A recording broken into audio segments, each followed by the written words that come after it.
Some people feel most alive in the quiet corners of their own homes. They don't crave crowded streets, or the rush of noise, or the constant buzz of attention. They find comfort in familiar walls and the gentle sound of stillness. To outsiders, they might look like someone who avoids life, but the truth, they're participating in life just differently. These individuals aren't running away from the world. They're running toward peace. And yes, there's a psychology behind this preference. Asterisk research suggests that people who genuinely enjoy staying home often have incredibly active inner worlds. Their imaginations, their emotions, their ideas, everything feels vivid and alive. Home for them isn't a hiding place, it's a sanctuary where their minds can breathe. Psychologists sometimes call this high internal self-presence, the ability to feel more connected to one's inner world than the outer one. These people don't need loud excitement to feel joy. They can sip a warm drink, stare out a window, and feel a kind of fulfillment others chase in distant places. Their hearts don't race in crowds, they steady themselves in silence. But here's something interesting. It wasn't always this way. Many of them once tried fitting into the rushing world. They tried matching the energy of friends who loved parties or constant movement, and somewhere along the way, they realized something powerful. Their calm wasn't a flaw. Their need for solitude wasn't a weakness. It was simply who they were. I remember the first time I understood this.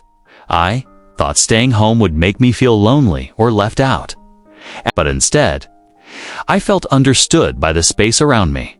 I realized I didn't need noise to feel alive. I didn't need attention to feel seen.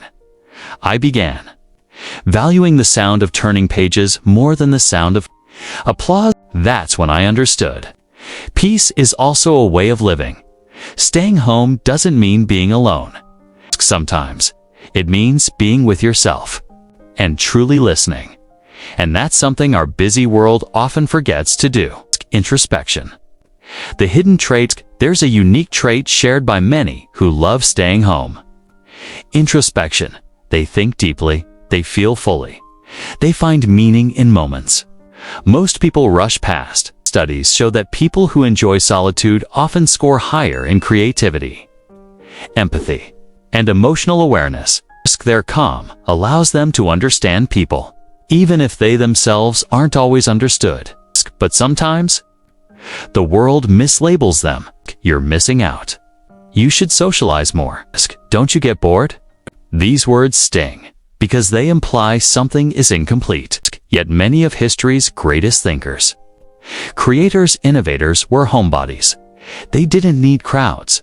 They needed quiet to build, imagine, and transform ideas into reality. Why home feels safe? So why does home feel so comforting to these individuals? Sometimes it's overstimulation. Their nervous system craves stability. Home gives them control, a place where energy settles instead of reacting to chaos. Sometimes it's trust. They open their hearts carefully, not because they're cold, but because they feel deeply. And sometimes it's simply preference, not fear, not avoidance, just a choice to be in a space that feels warm, familiar, and honest. The quiet lovers, people who love staying home, often have hobbies that don't require crowds.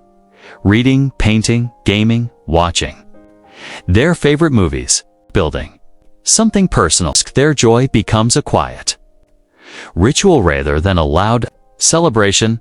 They measure happiness in moments, not events. And here's a secret they rarely say out loud. They love deeply. They care quietly. They notice everything. When distractions fall away, the heart learns how to focus. If this sounds like you, maybe you've questioned yourself. Maybe you've wondered whether something is wrong because you prefer your own company. But what if nothing is wrong at all? Your quiet is powerful. Your silence has depth. Your solitude is a gift, not a burden. People who love staying home aren't avoiding life, they're living it with intention. The psychology behind it, it's not always about introversion. Even extroverts need a peaceful environment to recharge.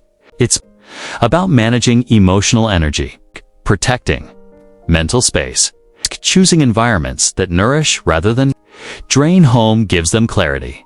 It gives them balance. It gives them the freedom to simply be. A gentle truth: one day, when the time feels right, you will step out. Not because you're pressured to, but because you choose to. And when you do, the outside world will feel even more beautiful because you took the time to understand yourself first. Until then, take your time. Sip your coffee slowly. Keep exploring the worlds inside your mind. Keep protecting your peace. Keep loving quietly, but deeply, because people who love staying home are the ones who make the world feel like home.